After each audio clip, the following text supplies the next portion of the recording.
A true event planner will first ask for a budget before giving out what their price is.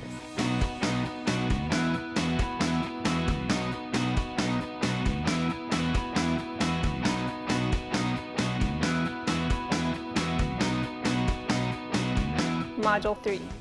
Let's get some tips on how you can offer your services as an event planner. Let's talk more about your specific services.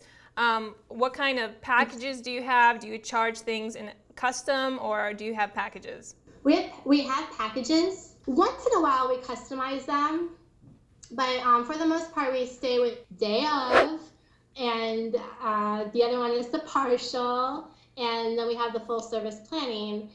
It seems like for a partial package, you really have to itemize what your tasks and duties are. Otherwise, it'll turn into a full package. So we have 3 main packages that we offer. We offer day of coordination, which is basically you come to us, you've planned your wedding, you just want help tying everything together at the end.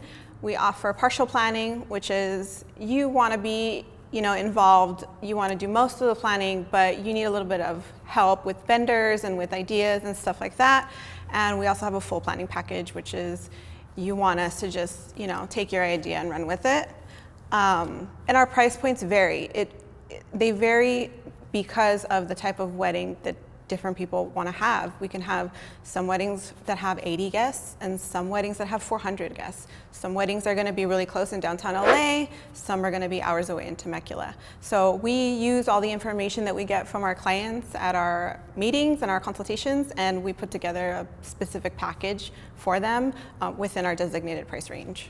I understand that everybody kind of works differently, but for Amber Events, we like to offer full planning services. That's what we specialize in, full wedding production and event design.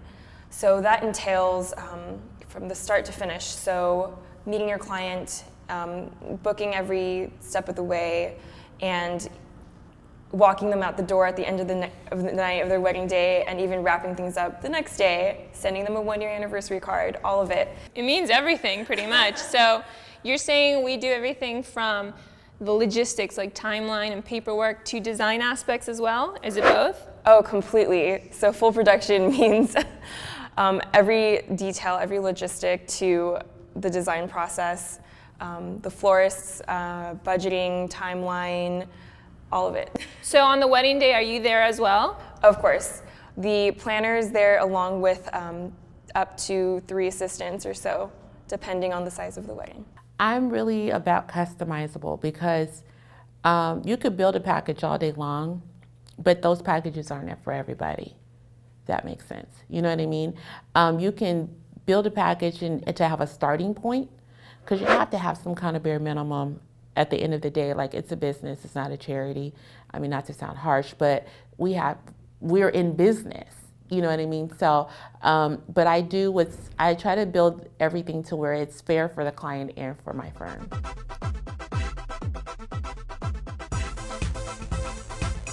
And we get asked that, why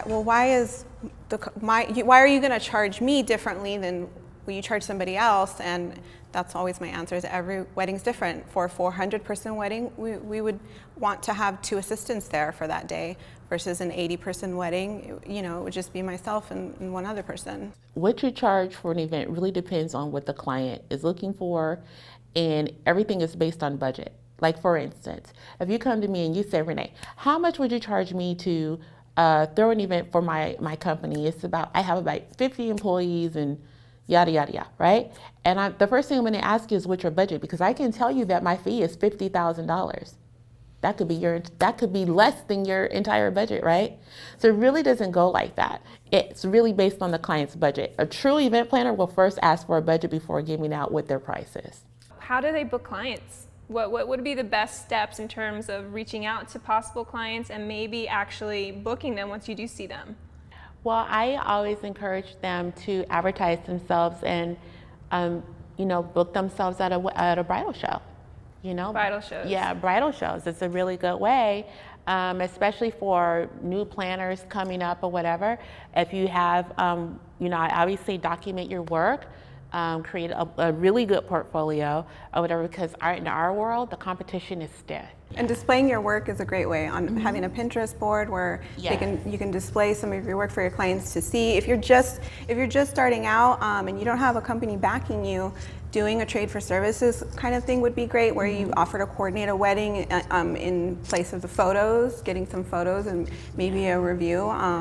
So you build your portfolio. However you can. Because I was the queen of free when I first started.